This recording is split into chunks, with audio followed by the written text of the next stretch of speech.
and we have answered the call. For years, you've been saying, Betsy, you're talking about all these great design concepts, but we can't visualize them. You're describing the picture that the listener sent in of their problem, and we wish we could see that picture too. After all, a picture is worth 1,000 words, and I do my best to describe them, but there's nothing like seeing it for yourself. And that's why Affordable Interior Design, the podcast, now has a YouTube channel.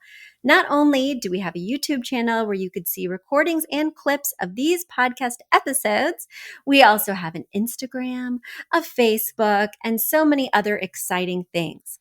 You should check it out. Head over to affordableinteriordesign.com/links. Once again, affordableinteriordesign.com/LINKS. links.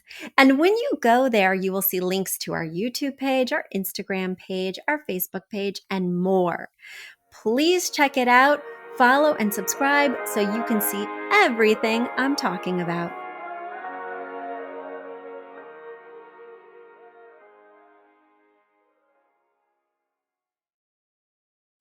Hello, friends. This, again, is not Betsy. It's Catherine, the producer who puts all this content up in the air so you can bring it back down onto your phones or whatever device you use. Betsy is taking just a little bit more time off, with the new baby and the holidays, so we are presenting a best of episode. If you have questions, though, for when Betsy does start recording new episodes, which will be soon, just go on to affordableinteriordesign.com, click on the Media Resources tab, and then hit Podcast. And if you're a premium member or a regular member, just click on either and put in your question. She would love to have as many questions as possible because she misses you. So I hope you enjoy this episode, and happy holidays. Are you a fan of this podcast? Do you wish there was even more juicy content for you to sink your ears into? Well, there is. You can become a premium member of this podcast for $5.99 a month and get full access to an archive of over 50 bonus episodes. Additionally, we release a bonus episode every single month. That's a ton of extra content, including my personal interior design diaries, extra tips, my talking about trends, and so much more. Additionally, you'll be keeping us on the airwaves each and every week because your premium membership money goes directly back to making this podcast amazing. Check us out at affordableinteriordesign.com. Click on podcast to learn more and to become a premium member today.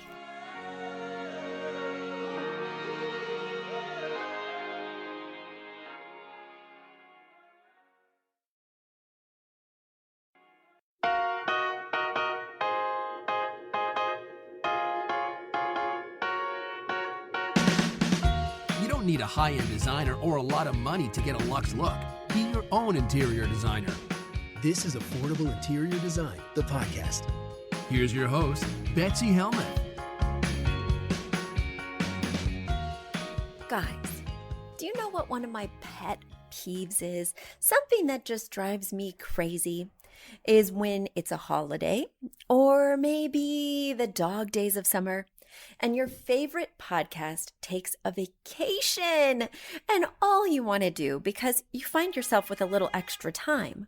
So all you want to do is listen to a new episode, maybe escape your family or the festivities for a half an hour or so. Go have some personal time, take a drive in the car, or maybe you're quarantined in the kitchen doing all the dishes after dinner. And you want to listen to a good podcast, but no new episodes are being released. Well, I am not going to do that to you. My holiday gift to you this Christmas Eve is that I am going to release a new episode. You are welcome. You have something to do, something to listen to while you're basting the turkey, while you're doing the laundry, while you're driving to grandma's house. I am here for you. I get it. As a podcast enthusiast myself, I wouldn't let you down. All right, so here we go. My first question comes from Christy. Christy writes, "Hi, Betsy. I've been a fan of your podcast for a long time. Recently, I became a premium member. I'm currently working my way through your bonus episodes, and I'm enjoying that thoroughly." Christy, I'm so glad to hear that. And that's why your letter popped to the top of the mailbag. You actually just sent it in, and I'm recording it on the same day that you sent it in because you're a premium member. Guys, if you want an immediate answer to your questions, and plus if you want a new bonus episode that's only for premium members every month, plus access to my archive of dozens of bonus episodes, well, you will want to become a premium member. Go to affordableinteriordesign.com and click on the podcast tab. You'll see you can join there for $5.99 a month. And the more months you join, the cheaper that becomes. And it really helps to keep us on the airwaves. So if you appreciate this podcast, if you love listening to it, please help support us, especially this time of year when, as things come to a close, we're evaluating expenses, we're looking at costs, and it would be such a big help to us for you to join our premium member group. All right, Christy, back to your question. Your question is about artwork. My husband and I have quite a lot of art that we've collected over the years. We'd like to get it framed and hung up, but I don't have any confidence in deciding where it should go and how it should be grouped together, especially since we have many different types of art. We have artsy professional photography, we have prints of vintage posters, we have an original watercolor, we also have an original oil painting. We have a large wall to fill. Can different types of art be hung together in a grouping on that same wall? Or should the type of artwork be consistent when it's grouped together? What about in different areas of the same wall? Not necessarily in a group, perhaps even with a window separating them. Maybe in the same room. What about nicely framed personal photographs? Can those be hung adjacent to professional artwork, or should they be reserved for a grouping with other personal photos? I'm so lost on where to begin, and I have a lot of blank walls. As a follow-up, if different art is hung together, do the frames need to match? I will attach a few examples of our artwork so you have an example of what I'm working with. I hope I've explained my dilemma sufficiently. Any advice is greatly appreciated. I'm really stuck as to what to do. Happy holidays, Christy. All right, Christy, happy holidays to you as well. I hope you get this artwork up before your friends and family descend on your home. Maybe you're entertaining this holiday, or maybe you're going to somebody else's house and you have some time. But definitely get it up by the new year because art really visually completes a space. It makes it more personal, visually interesting. It adds the soul, in my opinion, and as a former artist, it really brings a layer of complexity and inspiration. For instance, quick vignette, you may have heard my interview with Monica Schulman on my podcast. She's a local artist here in Westchester, but even before I moved to Westchester, I was commissioning her art from Etsy. I found her. I had no idea where she was located, but her pieces immediately resonated with me. They certainly resonated with my clients, and I was buying a lot of them. Well, I moved up to Westchester. And I didn't know her, by the way. Like, she'd send me the art. One time she dropped it off to my apartment in the West Village, and so it was fun to get to actually meet her, but we didn't keep in touch other than professionally. So I moved up to Westchester, and that very month, my street is having a block party. Well, on the block party email list, I guess she saw my name. She reached out to me. We live like 10 houses down from each other now. We see each other all the time. Our kids go to school together. And so she will bring pieces of art into my storefront that I get to display. And I'm open. She can bring in whatever she wants. The storefront is really well located in the center of Main Street, but it's a small town. So it's not like people are constantly flooding in. The artwork almost feels like it's a little exhibition just for me. Even though people do come in, they do see it, they do remark, especially on our Facebook Lives and things like that. Well, anyway, the other day she was having a big exhibit at Pulse Miami. And so she had to come by and take all the paintings away.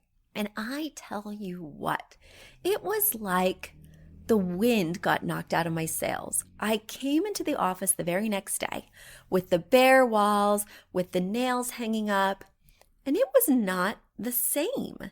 It felt really sad. And I was like, you know what? I think I need one of these for my very own. I think I don't want ones that people can take away and switch out anymore. I had grown particularly fond and connected to one particular piece, and I looked at it all the time while I was sitting on my desk, but I had no idea how it's kind of weaving itself into my self-conscious, Is that what I said? There were a lot of selves in there. And I had no idea what an inspiration it was to me every day until it was gone. So don't take your artwork for granted. And a lot of my clients don't have artwork that resonates with them. So Christy, you have a very good problem here because you have beautiful artwork. It seems that a lot of it's personal. It seems that you have connections. You even have original pieces, which is very rare and very typically expensive. So kudos to you. But if you're someone out there who doesn't have original art in your lives, or maybe doesn't have art at all, I would challenge you to seek out some meaningful art in 2020. Keep your eyes open, look for local artists that you can champion, scroll online and see if anything, inspires you. But make it a priority to put something on your walls because even subconsciously, you'll be surprised at how inspired you feel. All right. Now for your questions, Christy. Okay, you have a lot of questions here. So let me see what I can tackle first. So you have a lot of art and it's disparate and you have a very large wall to fill. Different types of art can certainly be hung together and grouped together, especially smaller pieces that may get lost if they're out there on their own on a wall. Now, the most important thing before you even think about where to put this art or how it should be grouped is that you need to have your furniture in its final resting place. And I mean this in a positive way, right? You need to have committed to your layout. I never hang one piece of art until I have all the furniture in the room in place, not even art for the hallway, right? Then I like to layer on those textiles to see where I'm already supplied with color, pattern, texture, which can serve as an artistic expression. And then I'll know what areas are vacant, what areas need some love, what areas are really a focal point in the room when I'm sitting on a chair, when I'm sitting on the sofa, because of course we want people to be able to see that art, not only when they first walk into the room as that kind of wow moment, but also when they're seated, what are they gazing upon, right? So do that first. I don't even think about art. I'm doing an installation next week in Gramercy Park in New York City. And it's the first day, and it's a totally empty 2-bedroom apartment. We're going to have lots of assembly, lots of rugs to unfurl, lots of lamps to assemble and illuminate, right? And the woman asked me, Betsy, do you want me to bring over all my art? No, I do not want you to bring over all your art. We won't need that until installation day 3. So keep it at home. Keep it safe. Let me and my team put everything in place, and then we ice the cake. Now, once you've got all the furniture in place, you can group that art.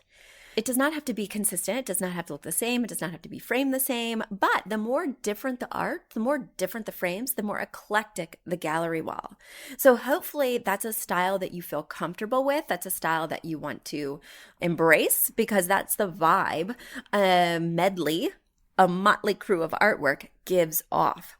If you have a more traditional or even transitional style, you may want to make all the frames homogeneous, right? Even if the artwork inside is disparate. If you have a very strict sensibility, then you may want to do something symmetrical. You may want to make sure that it's a series. You may want to be much more conservative with your groupings. Now, I don't like too many pieces of the same type, like too much personal art, too many original paintings, too many prints and posters, which is the main trap my clients get stuck in one room. Because then it starts to look like an exhibition of only prints and posters and doesn't feel like a well-curated space. So you want to make it a mix in each room. For instance, in my living room, I have pictures and frames that are personal. I have a lithograph on one wall. I have an oil painting on the other wall. And unfortunately, I don't have too many walls, so that's all we can do. But think about curating and making each space reflective of the different styles of art you have. Also, you want to make sure that the artwork reflects the color palette that you've chosen. So look at that artwork critically if it's not your inspiration piece and say, does it have my 60-30-10 palette? Because if not, it probably shouldn't go in that room. I think that should give you a good sense. And, like I said, this is just the icing on the cake. In fact, it might even be the sprinkles on the icing on the cake. So make sure the cake is baked first. And now it's time for a quick commercial break.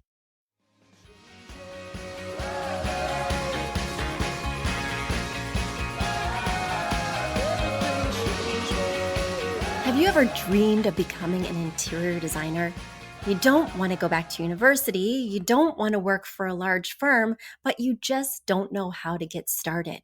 You want flexibility, you want to pursue your passion, and you want to make income. Well, you should definitely check out the Uploft Interior Design Academy.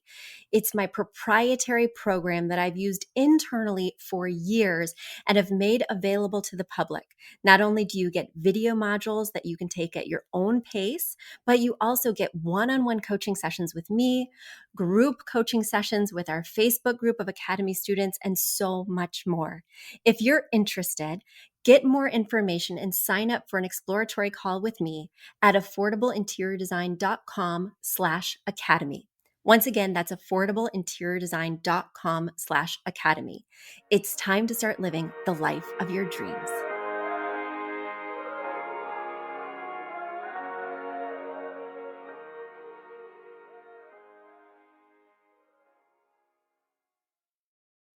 All right, my next question is from Crystal. Crystal writes, "Hi, I have a round pedestal dining table. I want to purchase a rug to fit under it. Should I purchase a rug to fit the table as it is, 4 chairs? Or should I purchase a rug to fit the table with the extension, which would then become an oval table with at least 6 chairs? Thanks, I love your podcast, Crystal."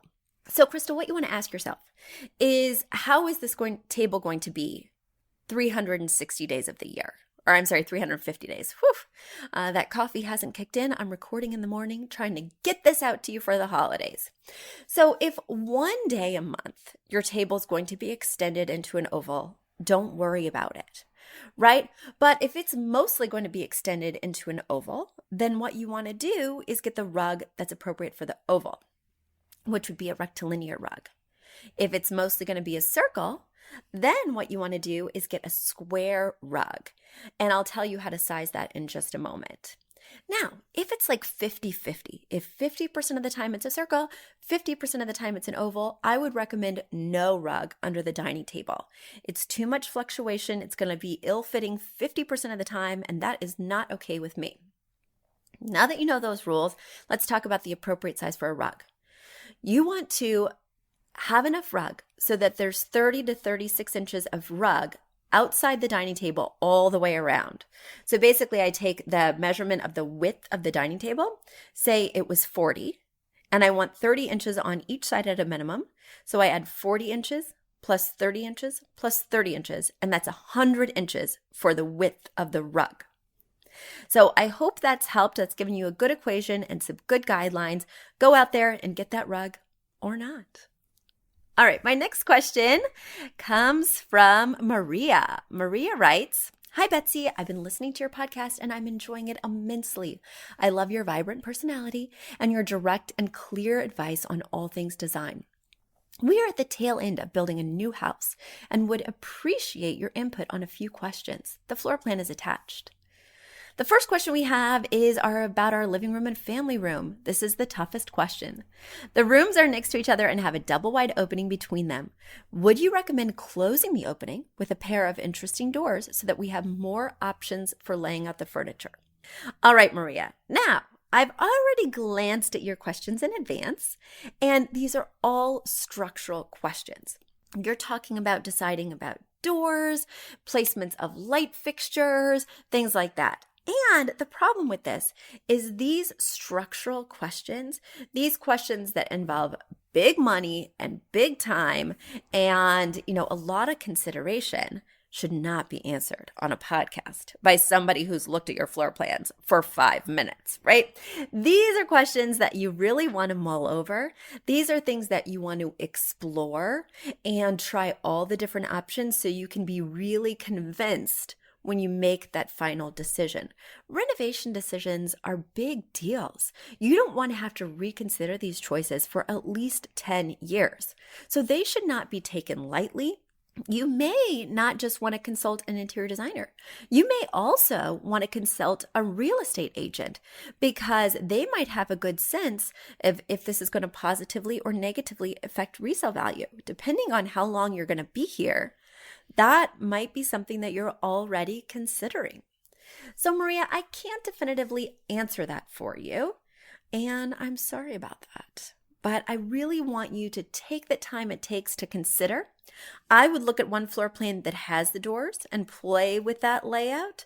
And then I'd look at another floor plan that doesn't have the doors and play with that layout and really do your due diligence before you make such a big decision. The next question is, our ceilings. The kitchen, dining room, and family room all have 8.5-foot ceilings. Any tips on making this space seem taller? Should we add molding? Should we do paint? Tell me more. Okay, 8.5-foot ceilings are not small, right? 8 is standard. Now, one thing if you only have 8.5-foot ceilings is that you can't accommodate chandeliers in these spaces. You don't want anything with a drop. In order to have a drop chandelier or even a semi-flush, I like to have a 9-foot ceiling. So that's one thing to know. My favorite way to emphasize a room's height or to draw the eye up is to do drapes, right? Because they go from a very high point in the room all the way down to the floor, automatically making it look nice and long, even though you may not really be all that tall. Now, the key with this is you want to make sure to hang that rod above the window molding, right? Because you don't want the molding to be peeking out over the top of the rod, and you certainly don't want to drill into the molding. So that's my favorite tip. You know, the paint color, neither here nor there. I love a white ceiling, and that can make things feel a little bit more tall rather than if the ceiling was painted the same color as the room, which I almost never do, by the way, which can make it feel slightly more enclosed. Molding needs to be consistent throughout the space. That's an architectural detail that shouldn't just be confined to 3 rooms. So I'd want you to do some considering on that. Talk to your architect or contractor about the overall look of the house and see if it's something that you're doing in other spaces. But typically adding chunky moldings to the ceiling will make the ceiling look a little bit smaller, right? Will make the walls look shorter because it is truncating the walls. The amount of space that will be painted is, of course, less. You had a question now about the entrance chandelier. The house has a double-story entrance with stairs immediately to the right of the door. Would you put a chandelier centered on the entire space, including the staircase area, or centered on the footprint of the entrance only? Well, again, this is something that needs more consideration. This is a big deal financially. Once you put that amazing chandelier in, you never want to have to move it. So again, this is not the question for a podcaster. I want you to do your due diligence. I want you to consult with your contractor. I want you to really envision, maybe they've even given you a rendering that can help you to visualize what it would look like in either scenario. Because I can't get a sense really of how the staircase is twisting or winding, and there's not even like a general, this is what I usually do. And of course, your next question, I'm going to have to give you the same advice, Maria, because you're asking about a kitchen island. The house will have a 4-foot by 11-foot island, and we're debating whether to put a sink on one end. For context, we have a regular sink by the window as well as a butler's pantry sink. But I'm not sure if it's overkill to have a third sink. The island seems quite long, so I'm trying to find ways to make it useful. Now, the exciting thing about this, and I've actually been talking quite a bit about this, not only in the podcast that I did with Paulina, who went to architecture school, design school, and then has worked for me for nearly 4 years, but also when I worked at that high-end firm with Tom Felicia. When designers work, they outsource specialty tasks This kitchen island query needs to be outsourced to the kitchen cabinet designer, right? They plan kitchens with their custom cabinetry. And so they are the best people to ask about the options. Now, when they give you a couple options and they say you could either do it this way or you could do it this way, that's when you consult the designer and say, these are the things that they've posited. Which one do you prefer? Which one makes more sense for my lifestyle, right? And that's a great way to use us. But you don't have to go to kitchen planning school, architectural school, contracting school to be an interior designer. What the big designers do, and the little designers too, is they outsource. So they would call in that kitchen cabinet planner, right? They would call in that architect. They would call in that contractor and work collaboratively as a team so they don't have to be an expert in something they're not truly an expert in. Because each kitchen cabinet line has its own specs, has its own details, right, that they will know intimately. And unless we're only using that brand, which is quite rare because our clients have lots of different preferences, well, we can't be an expert in that line or brand as much as they are. So I really rely on them. I meet with them. My clients bring me in to the kitchen showroom and we work one-on-one, right? And I'm sort of that middle person who's got their best interests at heart, who clearly understands their vision and is able to verbalize it to that kitchen planner. And that's exactly what we did at Tom Felicia. It was a big open concept office, and across the way was an architecture firm.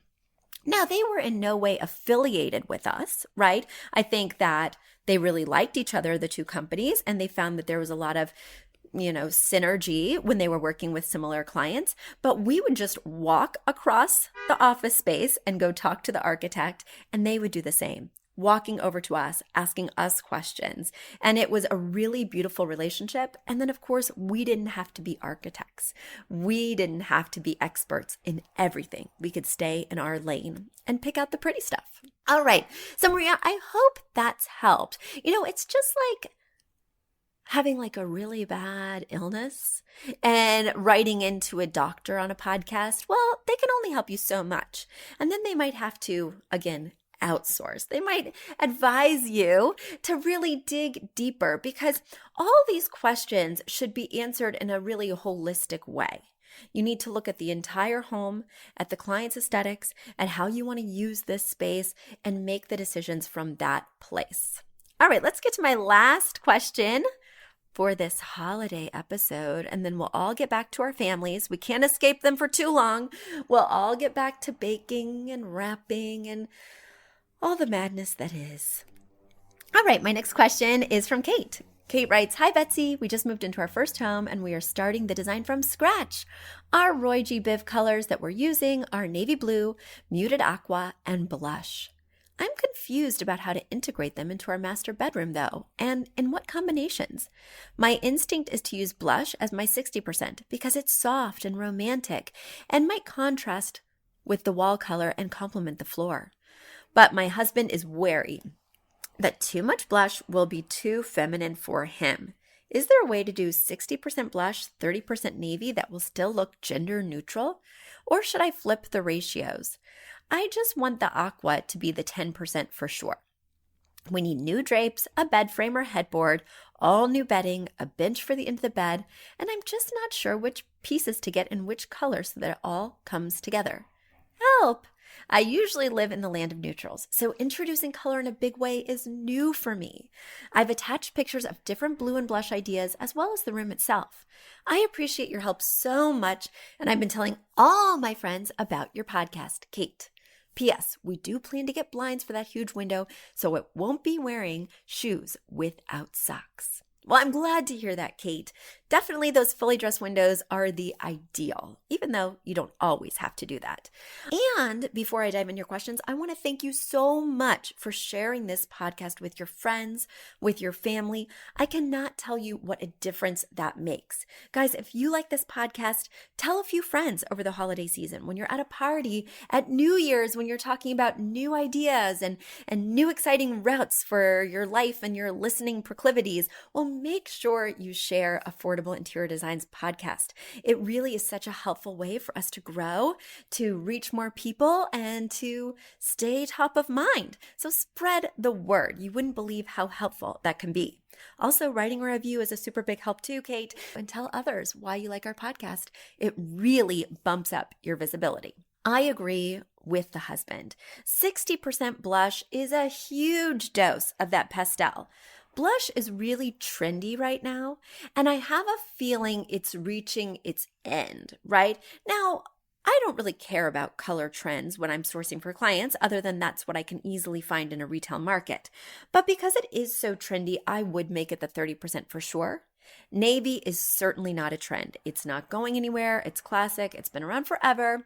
That is a perfect 60%, especially because your room is very light. The wall color is light. The tile is a very light creamy beige, or maybe you'd call it like an off-white with veining that's beige. So I think the navy would really help to pop that and keep it slightly more balanced, because aqua, even though I don't like to label things masculine, feminine, it just feels a little out of date in, 2020, right? But aqua also has a tendency to be a little bit feminine. It is sort of a pastel color, which is lighter and softer. In fact, maybe we should say soft and hard, but I don't know. I don't think that works across the board either. We'll find words. If anybody has good substitutions for masculine and feminine in the design world, I would love to hear them and start using them, because I think gender fluidity is such a cool idea, something that we should all be embracing. Well, I mean, not to tell you what you should do, but I feel like it's worth embracing.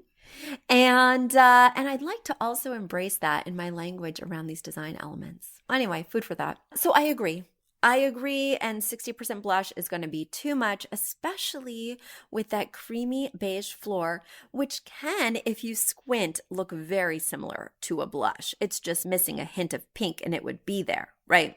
Because so many times blush is actually very close to a flesh tone. That's my 2 cents on that. I think I answered all your questions. Nice. All right, guys, it has been such a pleasure talking to you. I wish you all, no matter what holiday you celebrate, from Festivus to Kwanzaa to Hanukkah to Christmas, a very merry holiday. It's my pleasure to talk to you each and every week. It's a gift that I give myself time to carve out to be with you, and I hope you feel it's a gift as well. All right, till next time, everybody. Bye.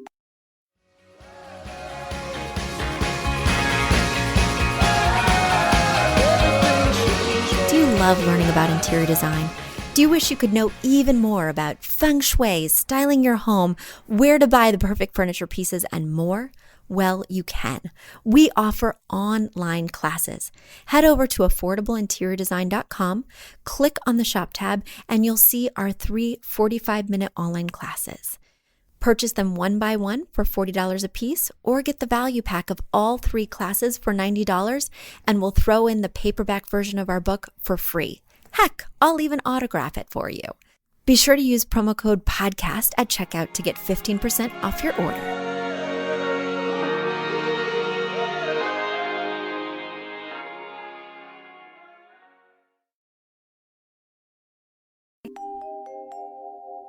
A big thank you to our amazing producer, Catherine Heller, to Aton and the MVCR House Band, and to Affordable Interior Design, the sponsor of this podcast and the premier place to get an amazing look on a budget. Check out affordableinteriordesign.com. If you guys love the show, the very best way to support us is by spreading the word. Tell your friends or write us an awesome review on iTunes. So until next week, guys, thanks so much for joining us, and I'll talk to you soon. Bye.